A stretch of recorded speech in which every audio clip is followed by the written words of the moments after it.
Second part photosynthesis का। अब बात करेंगे इलेक्ट्रॉन ट्रांसपोर्ट सिस्टम के बारे में। तो फोटो सिस्टम सेकंड में जो रिएक्शन सेंटर क्लोरोफिल होता है एब्जॉर्ब करके 680 nanometre wavelength of red light जो कि इलेक्ट्रॉन को कॉज करेगा, एक्साइट करेगा और जंप करेगा ऑर्बिट में, जो कि फर्दर होगा एटॉमिक न्यूक्लियस से। जो इलेक्ट्रॉन्स होंगे पिक्ड होंगे इलेक्ट्रॉन एक्सेप्टर्स जो कि पास होगा इलेक्ट्रॉन ट्रांसपोर्ट सिस्टम से, जो कि कंसिस्ट करेगा साइटोक्रोम्स। ये movement of electron down hill होगा टर्म्स ऑफ ऑक्सीडेशन रिडक्शन या रिडॉक्स पोटेंशियल स्केल के टर्म्स में। जो इलेक्ट्रॉन्स होंगे यूज्ड बाय नहीं होंगे, पास होंगे इलेक्ट्रॉन ट्रांसपोर्ट चेन से और पास होंगे pigment of photo system first one. साथ ही साथ जो इलेक्ट्रॉन रिएक्शन सेंटर PS1 होंगे वो भी एक्साइटेड होंगे जब वो रिसीव करेंगे red light of wavelength 700 nanometre और ट्रांसफर होंगे अनदर एक्सेप्टर मॉलिक्यूल जिसमें ग्रेटर रेडॉक्स पोटेंशियल होगा। ये इलेक्ट्रॉन्स मूव डाउन हिल होंगे और ये इस टाइम जो मॉलिक्यूल होगा एनर्जी रिच NADP+ होगा, जो एडिशन ऑफ इलेक्ट्रॉन रिड्यूस करेगा NAD+ को NADPH+H+ में। जो होल स्कीम होगा transfer of electron starting from PS second uphill to the acceptor down to the electron transport chain to PS first. Excitation of electron होगा, transfer होगा another acceptor, finally down होगा NAD+ reducing it होगा NAD++H+। इसको Z scheme कहेंगे क्योंकि यहाँ पे characteristic shape होगा और ये जो शेप फॉर्म्ड होगा जब सभी कैरियर प्लेस्ड होंगे sequence on redox potential scale में।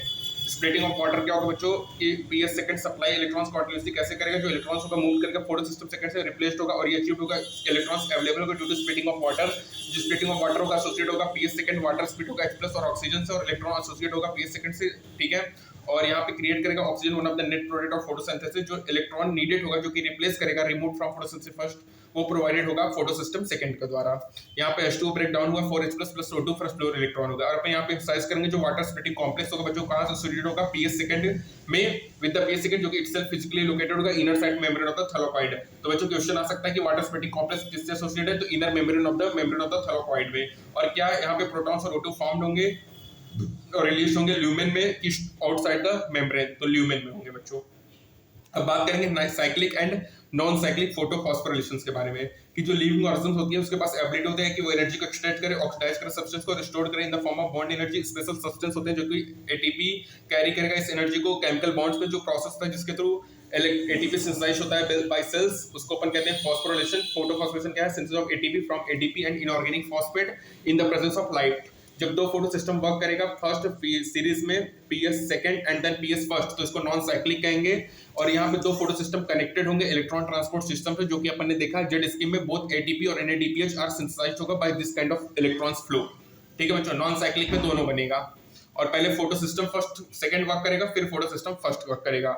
लेकिन जब PS1 ही फंक्शन होगा तो जो इलेक्ट्रॉन्स होंगे सर्कुलेटेड होगा with in the photo system और पहुंचेगा एंड द फॉस्फोरिलेशन अकर होगा। साइक्लिक फॉर्म ऑफ इलेक्ट्रॉन्स होगा। पॉसिबल लोकेशंस क्या होगा बच्चों? स्ट्रोमा लैमली होगा और जो मेम्ब्रेन और लैमली होगा उसमें बोथ PS1 और PS सेकंड होगा। स्ट्रोमा लैमली बच्चों PS सेकंड और NADP रिडक्टेज एंजाइम एब्सेंट होता है बच्चों। एग्जाम इट्स इंपॉर्टेंट है कि स्ट्रोमा लैमली में क्या-क्या एब्सेंट है बच्चों? तो PS सेकंड और NADP रिडक्टेज एंजाइम एब्सेंट है। जो एक्साइटेड इलेक्ट्रॉन्स है वो पास नहीं होगा NAD+ से, वो साइकिल बैक होगा PS1 complex through the ETS। और बच्चों साइक्लिक फ्लो होगा, सिंथेसिस करेगा ATP को NADPH और H+ नहीं बनाएगा। साइक्लिक फॉस्फोरिलेशन अकर होगा जब लाइट वेव का जो वेवलेंथ हो बियॉन्ड 680 नैनोमीटर हो जो कि अवेलेबल हो फॉर एक्साइटेशंस। तो बच्चों साइक्लिक फोटोफॉस्फोरेशन तभी होगा जब लाइट की वेवलेंथ बियॉन्ड 680 नैनोमीटर हो, ठीक है। और साइक्लिक फ्लो में केवल सिंथेसिस होगा ATP का, NADPH और H+ नहीं बनेगा बच्चों। कीमोऑस्मोटिक हाइपोथेसिस की बात करेंगे कि जो ATP सिंथेसाइज होता है क्लोरोप्लास्ट में, उसमें कीमोऑस्मोटिक हाइपोथेसिस फॉरवर्ड एक्सप्लेन करेगा मैग्नेटिज्म। जैसे रेस्पिरेशंस में फोटोसिंथेसिस में ATP सिंथेसाइज होगा, डेवलपमेंट ऑफ प्रोटॉन ग्रेडिएंट होगा अक्रॉस मेम्ब्रेन। ये मेम्ब्रेन ऑफ थैलेकॉइड्स होगा। ये डिफरेंस नहीं होगा कि प्रोटॉन एक्युमुलेशन होता है towards inside the membrane in the lumen. और रेस्पिरेशन बच्चों प्रोटॉन एक्युमुलेट होगा inter membrane space of the mitochondria जब इलेक्ट्रॉन मूव करेगा थ्रू द ETS। अब अंडरस्टैंड करेंगे कि क्या कॉजेस है प्रोटॉन ग्रेडिएंट के across the membrane. Upon consider करेंगे प्रोसेस जो कि होगा during the activation of electron और उनके ट्रांसपोर्ट जो कि डिटरमाइन करेगा प्रोटॉन ग्रेडिएंट डेवलप के बारे में। जैसे स्प्लिटिंग ऑफ वाटर मॉलिक्यूल होगा जो कि inner side of the membrane होगा, तो प्रोटॉन या हाइड्रोजन आयंस होंगे जो कि प्रोवाइडेड होंगे स्प्लिटिंग ऑफ वाटर से एक्युमुलेट हो जाएंगे ल्यूमेन ऑफ द थैलेकॉइड में, ठीक है। अब जो इलेक्ट्रॉन मूव करेगा फोटो सिस्टम से तो प्रोटॉन नेसेसरी है कि ट्रांसपोर्ट होगा अक्रॉस द मेम्ब्रेन और हैपन होगा कि जो प्राइमरी एक्सेप्टर इलेक्ट्रॉन होगा जो कि लोकेटेड होगा आउटसाइड द मेम्ब्रेन, वो अपने इलेक्ट्रॉन को ट्रांसफर करेगा। वो इलेक्ट्रॉन कैरियर नहीं बल्कि वो हाइड्रोजन कैरियर होंगे। और जो इलेक्ट्रॉन मॉलिक्यूल है रिमूव होंगे प्रोटॉन को from the stroma transporting electron. जब ये मॉलिक्यूल पास होगा electron to the electron carrier inner side of the membrane, तो जो प्रोटॉन है वो रिलीज हो जाएगा inner side of the lumen of the membrane में। अब जो NADP रिडक्टेज एंजाइम में लोकेटेड होगा stroma side of the membrane में और साथ ही साथ जो इलेक्ट्रॉन है वो भी आएगा acceptor of electron PS1। Proton necessary होगा रिडक्शन करेगा NADP का, NADPH और H+ में। ये जो प्रोटॉन्स होंगे ये भी रिमूव हो जाएंगे स्ट्रोमा से, ठीक है। अब प्रोटॉन जो स्ट्रोमा में डिक्रीज हो रहा है, जो ल्यूमेन है वहां पे प्रोटॉन बढ़ रहा है जिससे प्रोटॉन ग्रेडिएंट बन गया अक्रॉस द थैलेकॉइड मेम्ब्रेन और डिक्रीज हो जाएगा pH इन द ल्यूमेन, ठीक है। अब यहाँ पे क्या इंटरेस्टेड क्यों इंटरेस्टेड है बच्चों प्रोटॉन ग्रेडिएंट के बारे में क्योंकि बच्चों जो ग्रेडियंट होगा ना इंपॉर्टेंट इसलिए क्योंकि उसके ब्रेकडाउन से एटीपी बनेगा, और ये जो ग्रेडियंट होगा ब्रेकडाउन होगा मूवमेंट होगा प्रोटॉन का across the membrane to the stoma, किसके through? Transmembrane channel of CF nought of the ATP synthesis के थ्रू।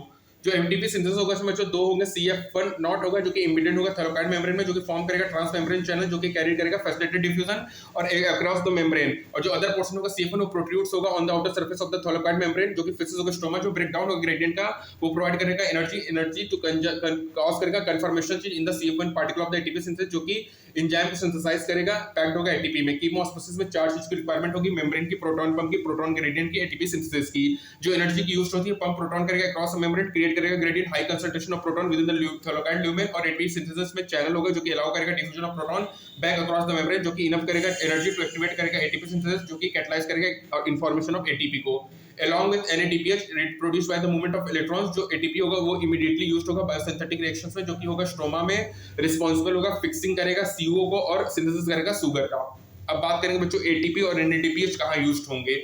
तो आपको पता है कि जो प्रोडक्ट होते हैं लाइट रिएक्शन के वो ATP, NADPH और O2 होते हैं, जिसमें से O2 डिफ्यूजर्स हो जाएगा क्लोरोप्लास्ट में। जो ATP और NADH होगा वो डिराइव होगा, प्रोसेस करेगा सिंथेसिस जिसको अपन शुगर कहेंगे।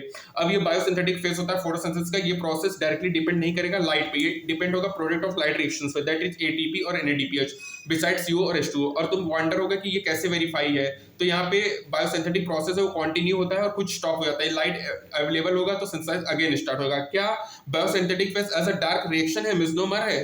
तो अपन देखेंगे जो ATP और NADPH होता है जो कि यूज होता है बायोसिंथेटिक फेज में, वो CO2 कंबाइंड होगा H2O से और प्रोड्यूस करेगा कार्बोहाइड्रेट या शुगर।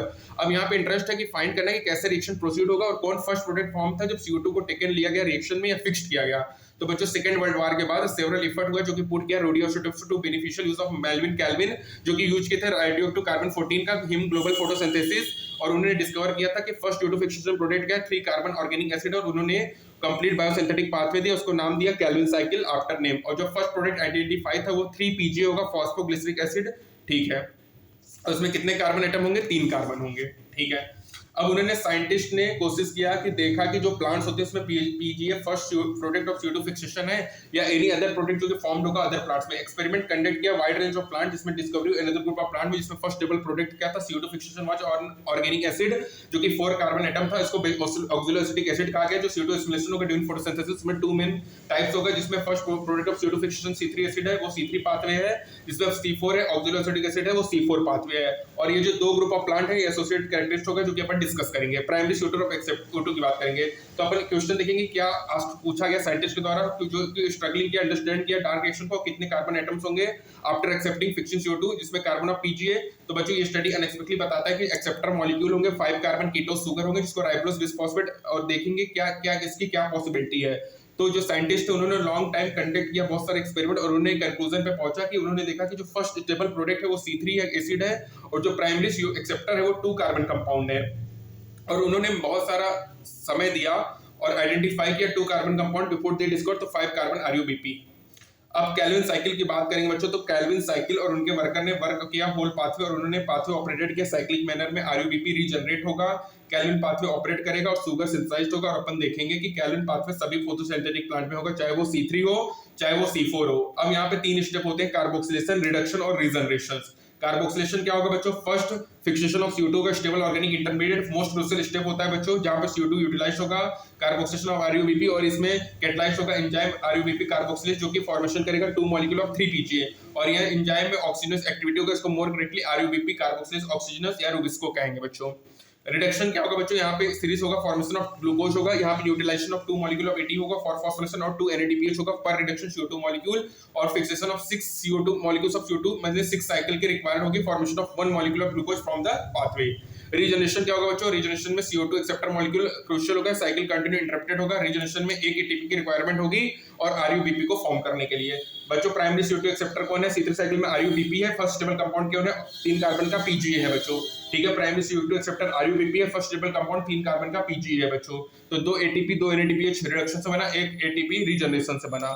यहाँ पे देखो राइबोस बिस्फॉस्फेट है, 6 CO2 जुड़ा, कार्बोक्सिलेशन हुआ, 3PGA बना, फिर रिडक्शन हुआ ट्राइफॉस्फेट, फिर यहाँ से बच्चों ATP का यूज हुआ रीजनरेशन के स्टेप में, फिर राइबोलोस 1,5 बिस्फॉस्फेट बन रहा है बच्चों। तो बच्चों यहाँ पे देखो एवरी CO2 मॉलिक्यूल जो कि इंटर कर रहा है कैल्विन पाथ में, यहाँ पे 3 मॉलिक्यूल ATP बन रहा है, 2 NADPH बन रहा है। तो यहाँ पे अपन देखते हैं कि एक मॉलिक्यूल ऑफ ग्लूकोज में 6 साइकिल चलेगा, तो 6 साइकिल में बच्चा 18 एटीपी 12 NADPH बनेगा। ठीक है, तो टोटल बच्चों केल्विन साइकिल में 12 NADPH और 18 ATP बनता है। ठीक है, तो सेकेंड पार्ट में बच्चों इतना ही रहेगा। थर्ड पार्ट में अपन C4 पाथवे से स्टार्ट करेंगे। तो यहाँ पे याद रखना 18 ATP 12 NADPH बनेगा बच्चों। मोस्ट क्रूशियल स्टेप कार्बोक्सिलेशन है। दो ATP 2 NADPH का यूटिलाइजेशन रिडक्शन में होता है, एक ATP का यूटिलाइजेशन रीजनरेशन में होगा। First stable product C3 cycle में कौन होगा बच्चों? हमारा PG है 3 कार्बन का, प्राइमरी CO2 एक्सेप्टर RUBP है बच्चों। C3 साइकिल में प्राइमरी CO2 एक्सेप्टर RUBP है, फर्स्ट स्टेबल कंपाउंड 3 कार्बन का PG है बच्चों। ठीक है, तो बच्चों C3 और C4 पाथवे होता है। C4 में फर्स्ट स्टेबल प्रोडक्ट जो होगा वो 4 कार्बन का होगा, ऑक्सिलो एसिटिक एसिड होगा। इसको आगे देखेंगे। ठीक है, तो केल्विन साइकिल में 3 स्टेप कार्बोक्सिलेशन, रिडक्शन और रीजनरेशन है। ठीक है, तो सेकंड पार्ट में बच्चों इतना ही करेंगे। थर्ड पार्ट में C4 पाथवे से कंटिन्यू करेंगे। तब तक के लिए स्टे ट्यून्ड, थैंक यू।